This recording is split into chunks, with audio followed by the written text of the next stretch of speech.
Welcome to Alaska Weather, a production of Alaska Public Media and the National Weather Service, Alaska Region.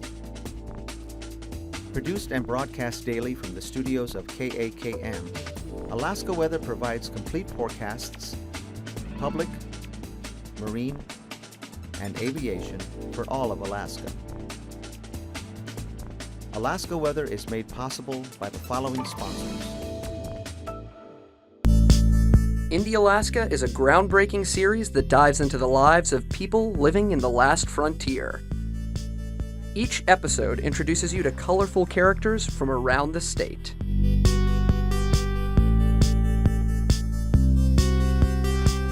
Funding for Indie Alaska is provided in part by Alyeska Pipeline Service Company. Catch the latest episodes at alaskapublic.org.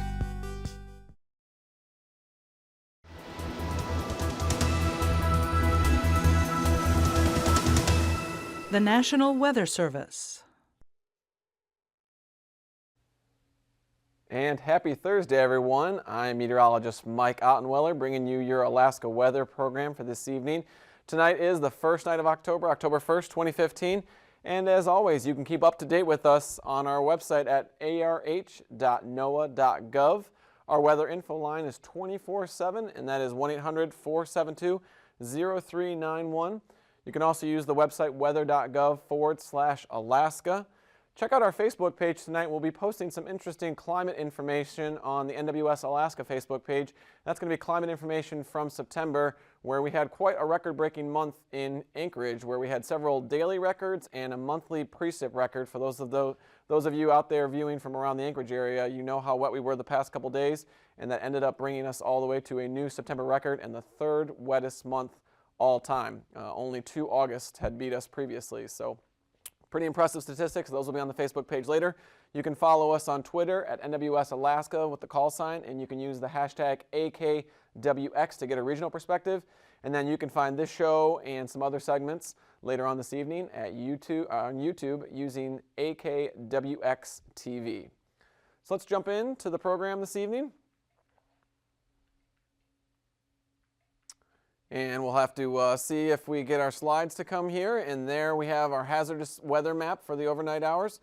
So what we're looking for mainly along the west coast is some high surf conditions. The storm system that we're going to talk about is bringing a large surge of southerly moisture and southerly winds up into the west coast here. And so with that, we have a long fetch and fairly high waves impacting the south-facing coast.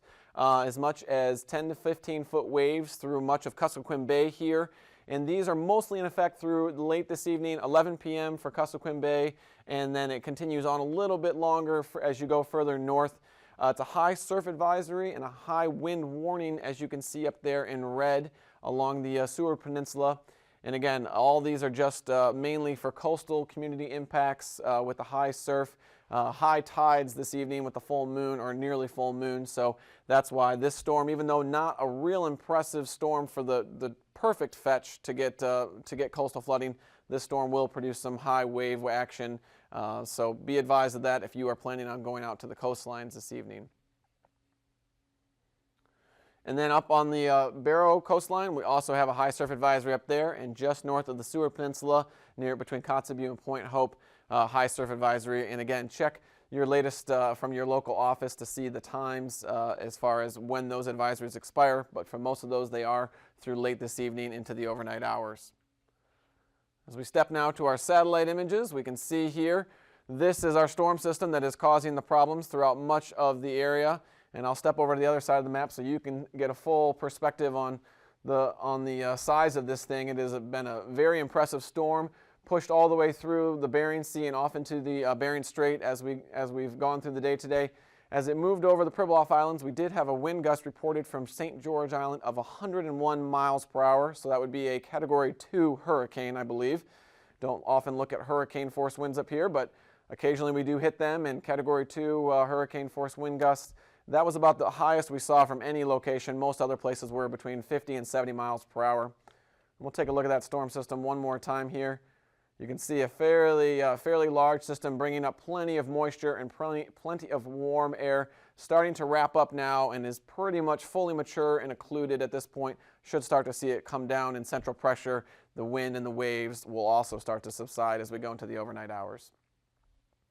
Let's take a look a little bit closer to the mainland of the state, and here again we can see our cold cloud tops on this IR imagery, bringing up all that moisture and the cold cloud tops because of how much warm air is being lifted up, pushing higher up into the atmosphere where the colder temperatures exist near what we call the tropopause.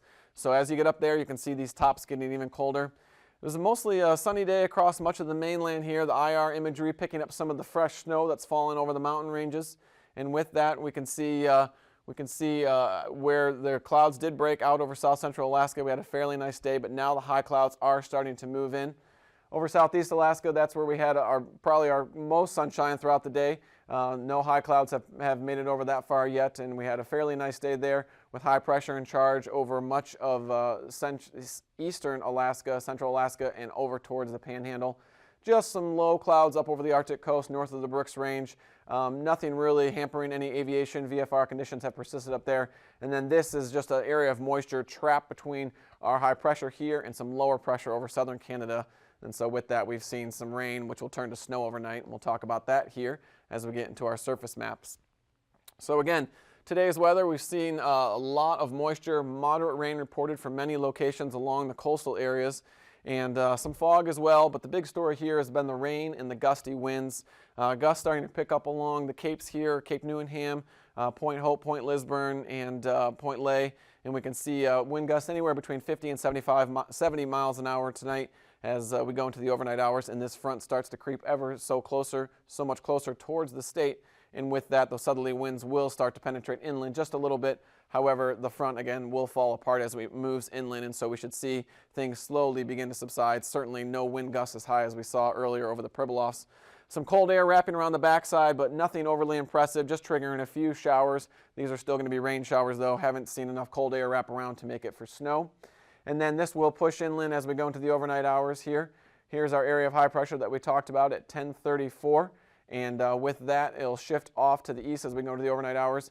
Could see some patchy fog develop near Valdez, and we could see that just because of the high pressure aloft trapping some of the more recent rainfall near the surface.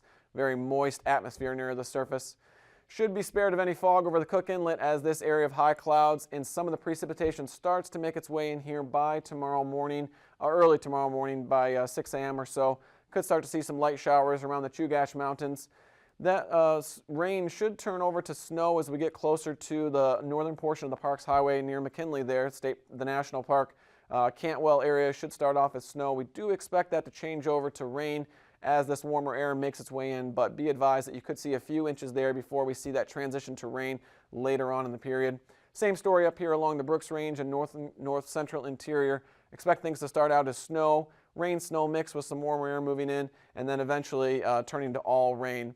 Could see some of this be moderate as we go into the overnight hours as well, but for the most part, as the front falls apart, we should see rain start to lighten up. And then as we look back again out over the Bering Sea, we just see some showers wrapping around, a weak system moving through the central Aleutians, but again, winds starting to lighten up as we start to see these isobars open up and spread out a little bit, meaning that the gradient is starting to relax. So as we go into Friday's forecast, we can see here the front is falling apart now across much of southwest and towards central Alaska. However, this is going to open up southwesterly flow for much of south central and the Cook Inlet region all the way down to Kodiak Island. So what that means for us is even though we won't have a strong front pushing through, we should still see ample moisture start to make it in. So for those who are sick of the rain, get ready for a little bit more rain. I know many people are hoping that we could just transition to all snow. Not quite cold enough for that yet, especially with this southwesterly flow. Do see a little bit of snow mixing in out over the central portions of the interior, and then as you finally get off towards Chicken and Eagle, you start to see some snow up there that way. But again, even rain making it all the way up north of the Brooks Range to the Arctic coast. Cold enough to be snow once you get north of the Arctic coast. However, there's not going to be any precipitation up there. Our low is down to 993 millibars, or I should say up to 993 millibars. I think it peaked somewhere in the 960s earlier today, so starting to weaken pretty dramatically as we go into tomorrow. And then looking out over the Gulf, that's where we have our area of high pressure as it slides south and east of the state, and that will continue to bring much of the southeastern portion of the state a fairly nice day on Friday as well. they should see mostly clear skies and just some high clouds moving in later in the day. Now on into Saturday. Again, more moisture just lingering in that southwesterly flow out over the Cook Inlet areas and up into the Alaska range, even into the interior portions of the state. Another big surge of moisture. So our one concern with this is that we will need to watch a lot of the rivers and the hydrological impacts, courtesy of all the rainfall that we've had. When you couple that with this new rainfall that we're going to receive, plus some warmer air melting, some of that recent snowfall in the mountains, we could see some rivers rise. Rivers that are already swollen could come up into action and possibly even flood stage. So if you plan on being near a river or live near a river this weekend, be advised that you should keep up to date on the forecast for those reasons. Out over the Bering Strait now, there's our low. It continues to weaken. A new area of low pressure off to the west, but again, that will remain well off to the western portions of the Bering Sea and over the western Aleutians. And then up towards the Arctic coast, just a few weak showers remaining now in the form of snow up north of the Brooks Range there along the Arctic coast.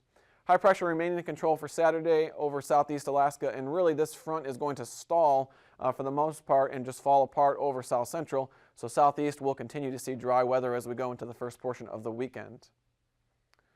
Take a look at our current temps now. We saw much of southeast Alaska in the mid to upper 40s, some low 50s as you got a little bit further south towards the Dixon entrance.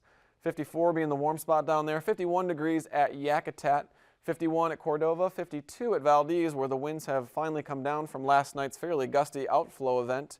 45 degrees throughout much of Cook Inlet this afternoon. We did warm up and help to melt off much of the remaining snow.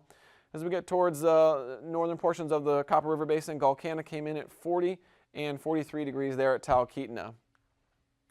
Taking a look over the interior portions of the state and up towards the Brooks Range, we had mainly mid to low 40s, or excuse me, mid to low 30s, climbing into the upper 30s as you get closer to where that warm air is starting to surge up the west coast.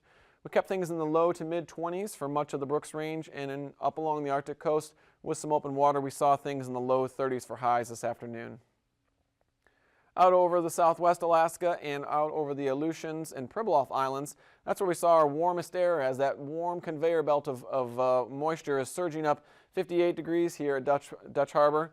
We saw mainly low to upper 40s over southwest Alaska, 45 degrees there at Dillingham, mid 40s along the coast there with 46 at Kivalina and 48 at Hooper Bay, and 44 degrees at Bethel.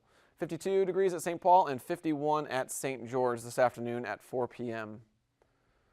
So now let's take a look at tonight's low temperatures. Over southeast Alaska, we'll expect clear skies, allowing things to radiate out pretty quickly, and that'll keep us in the mid to low 30s for the most part. Near the water, a little bit warmer in the mid to low 40s. Over much of eastern Alaska, we see temperatures overnight tonight in the lower teens into upper teens, and then our warmest temperatures again going to be out over the western portion of the state where we have that warm air surging up. So clear skies over the east, coldest temperatures, warmest temperatures over the western portion of the state as clouds and warmer air move in. For highs tomorrow, expect southwest Alaska to be mainly in the 50s. We expect much of the interior portion to be in the upper 30s to low 40s.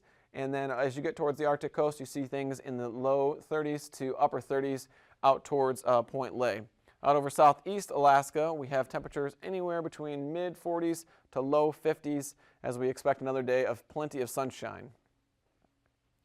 Taking a look at tomorrow's flying weather, as you'd expect, right along our frontal boundary is where we expect the worst conditions, and then a little bit of IFR conditions along the advection side of where we expect the moisture to be pushing up against the mountains. And so we have some upslope conditions there, and that's where we'll expect some IFR conditions, but otherwise a fairly wide swath of MVFR conditions.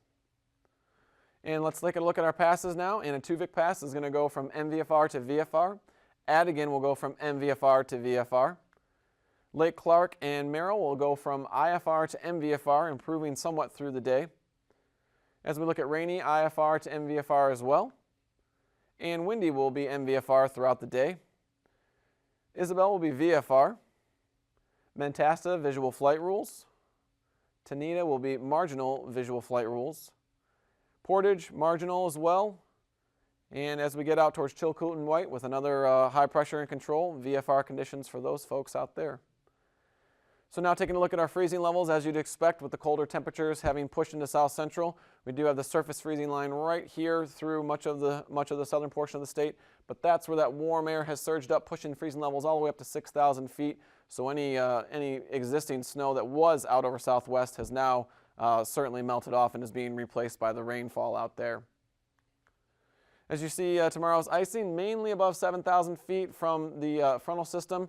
Again, warm air keeping things fairly high in the icing department, and that'll be light to isolated moderate. Same story up here along the Seward Peninsula, and then between 4,000 and 6,000 feet as some of that colder air wraps in behind this system. Now looking at our jet stream, it works across the Bering Sea pretty quickly at 130 knots, diving down at 75 knots, and then jumping back up at 130 knots throughout much of the state, and that's why we're going to see that another batch of rain move in with that strong southwesterly flow. As we get over towards Canada, we see it dive through southeast Alaska, northwesterly flow, keeping things fairly dry there, and off into the continental United States at about 70 knots. So what does that mean for our 9,000-foot winds? They're going to follow a fairly similar path going from northwest to southwest. As you get over much of the state, it'll be southwest at about 20 to 30 knots, wrapping around this area of high pressure here at 15 to 20 knots in an anticyclonic or clockwise fashion. And then over the northern portion of the state, that's where we can see a little bit of 50-knot winds at out of the east over northeastern Russia as it comes around this area of low pressure. Stronger tonight, improving tomorrow. 3,000-foot winds look fairly similar. Again, our tightest gradient right up here, 50 knots out of the east. But for the most part, we're expecting west to southwest flow over much of the mainland, and just some clockwise flow here around our area of high pressure, coming in about 15 to 20 knots. Taking a look at the turbulence now, we do have a little bit of occasional widespread moderate below 4,000 feet along the frontal boundary where those gusty winds exist. And there's a small portion right along the Alaska range there where we could see some isolated, occasional severe, especially some low-level wind shear conditions. Again, this front will be weakening into tomorrow, but be advised if you're planning on flying out there that the conditions could be quite rough. Below 6,000 feet, just some light to isolated moderate pockets. Stay tuned. We'll be right back with your marine forecast.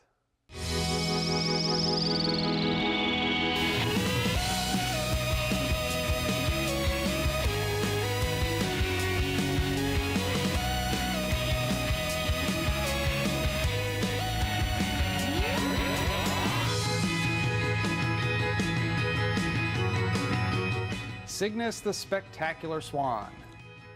Welcome to Stargazers. I'm Dean Regas, astronomer from the Cincinnati Observatory. And I'm James Albury, director of the Kika Silva Pla Planetarium in Gainesville, Florida. Now that autumn has begun in the Northern Hemisphere, it's time to say farewell to the constellations that kept us company all summer long. That's right, James, and one of the most beloved of these constellations is Cygnus the Swan. Even from brightly lit cities, this is a constellation that's easy to find. But did you know that Cygnus has both a poetic and a scientific history that rivals many of the constellations we can see? Let's show you. Okay, we have our skies set for just after sunset any night this week. Almost directly overhead, you can see the familiar stars of the summer triangle. Vega, the brightest star in Lyra the Harp, Altair, the brightest star in Aquila the Eagle, and Deneb, the brightest star in Cygnus the Swan. Cygnus the Swan has been an area of fascination for storytellers and astronomers alike for thousands of years. To find the swan, simply draw a line from Deneb inward toward the center of the summer triangle. The first star you'll encounter is called Snider, also known as Gamma Cygni. This marks the heart of the swan. Then if you draw lines to the west and east of this star, you'll find two more stars, Eta and Omicron Cygni. These mark the right and left wings of the swan. Going back to the star Saturn, we continue to draw a line inward to form the neck of the swan, ending at the star Alberio. In one legend, Cygnus the Swan is said to be the great musician Orpheus, who was transformed into a swan and placed in the sky next to his harp, the constellation Lyra. In another legend, Cygnus was said to be Zeus when he transformed himself into a swan to seduce Leda, the queen of Sparta, who also happened to be the mother of Helen of Troy, Clytemnestra, and the Gemini twins Castor and Pollux. However, in modern times, Cygnus has turned out to be a place of great discoveries. During a rocket flight in 1964, a galactic X-ray source known as Cygnus X1 was discovered. Cygnus X1 is now widely accepted to be a candidate for the first black hole we've discovered, and it's estimated to have a mass almost 15 times the mass of our Sun, yet an event horizon radius of only about 16 miles. In more recent times, Cygnus has been the target of study by NASA's Kepler Space Telescope. The Kepler Space Telescope studied over 100,000 stars in Cygnus. Its goal was to find planets orbiting other stars. And since its mission began, several of these extrasolar planets have been discovered and confirmed. The planet Kepler 22b was announced as being the first Earth-like planet orbiting a Sun-like star. Kepler 22b is over 600 light-years away and orbits in the habitable zone where liquid water can exist. With a possible surface temperature near 73 degrees Fahrenheit, Kepler 22b is quite the Goldilocks planet, if I do say so myself. And speaking of planets, if you ever get lost on Mars, Deneb is the North Star on Mars. We never really think about it, but each of the planets has a different North Star or has no North Star at all. All the planets in our solar system rotate on an axis. The direction the axis points with respect to the plane of the solar system determines the angle of axial tilt. Our Earth is tilted 23.5 degrees with respect to the plane of our solar system. Mars tilts at 25 degrees, and Saturn has a tilt of almost 27 degrees. However, compare that with Mercury and Jupiter, which barely tilt at all. Yet at the other extreme, you have Venus, which is practically upside down at 177 degrees, and Uranus, which lies on its side at 98 degrees. So, since every planet tilts in a different direction, each planet should have a different North Star, or no North Star at all. So that's why our North Pole is pointing near Polaris, and Mars is pointing near Deneb. So if you ever get lost on Mars, look for Cygnus the Swan, also known as the Northern Cross, and you'll find north. So, there you have it, the spectacular constellation Cygnus the Swan. And it's all up there for you to see if you remember to keep looking up.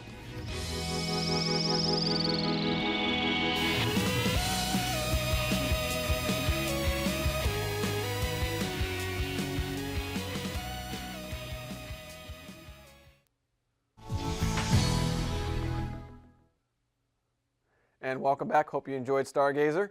Let's take a look at our new sea ice edge map. We had quite a day in the office where we finally got this program to be up and running, celebrated that, and this is going to be our first hack at our new map.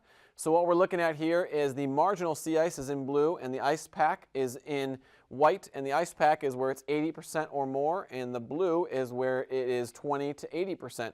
So this is our marginal sea ice and this is our ice pack, a little bit more substantial there right along the coast, and more marginal up towards the northern portions of the Bering, of the Chukchi Sea. So get ready for that. We'll be working on that product some more over the next few weeks here. Taking a look at our southeast winds now for the marine zones of southeast Alaska. We see northerly winds coming through Lynn Canal at about 25 knots, and then becoming northwesterly at 20 knots towards the southern portions of the zones. Out over the open waters, expect anywhere from west to north winds, 10 to 20 knots. Seas over the inner waters between 4 and 5 feet, and out over the outer waters, 5 to 7 feet on Friday. On to Saturday, we switch things to southerly winds at 15 knots, seas 3 feet for the inner passageway, except for down near Ketchikan, northwest 20 knots and seas 4 feet. Out over the open waters, west to northwest 10 to 20 and seas 5 to 6 feet. For much of south central Alaska, we'll see southerly winds in advance of that front, except the lone exception will be Prince William Sound. Easterly winds at 15 knots. Stronger winds over towards the western side where we have the Barents and Shelikof Strait at about 30 knots. Seas will be on the rise as well, 8 to 9 feet out here, a little bit lower over towards the eastern portion of the Gulf at 3 to 4 feet. On into Saturday now, we'll see that front start to fall apart. Winds will stay mainly south to southwest, southeast for the inner portions of Prince William Sound and Cook Inlet at about 15 to 20 knots, and seas generally between 3 and 5 feet, except for south of Kodiak Island. We have about 9 feet down there. Towards the Alaska Peninsula, we do see those higher gusts still starting to make their way through that area. Strongest winds are going to be on the south side of the Alaska Peninsula at about 30 knots, and then 15 to 25 knots north of the chain. Seas anywhere between 5 and 8 feet north of the chain, and the higher seas associated with that front, 13 to 16 feet south of the chain.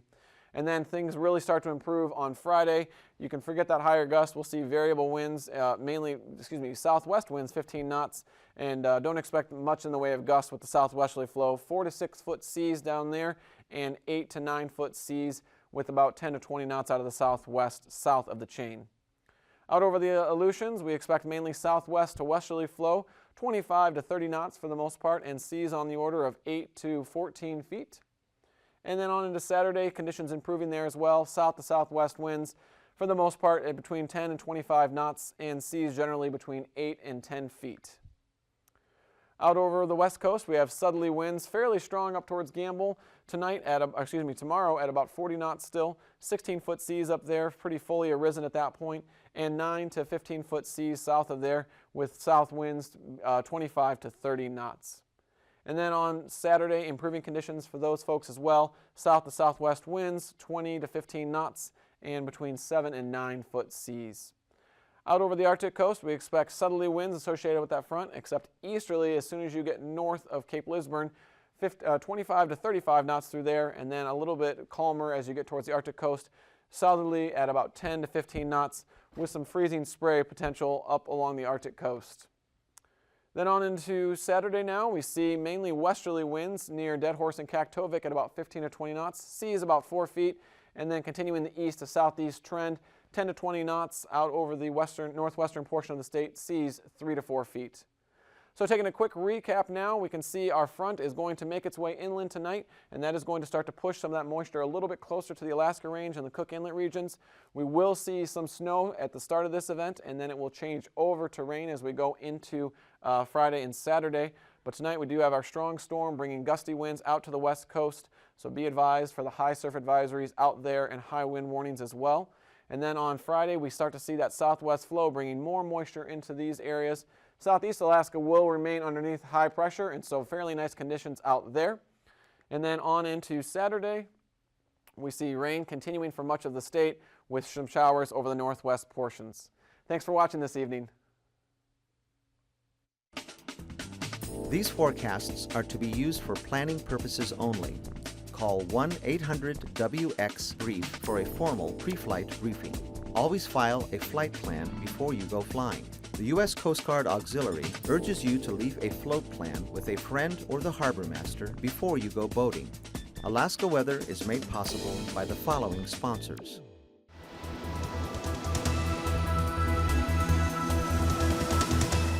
The National Weather Service.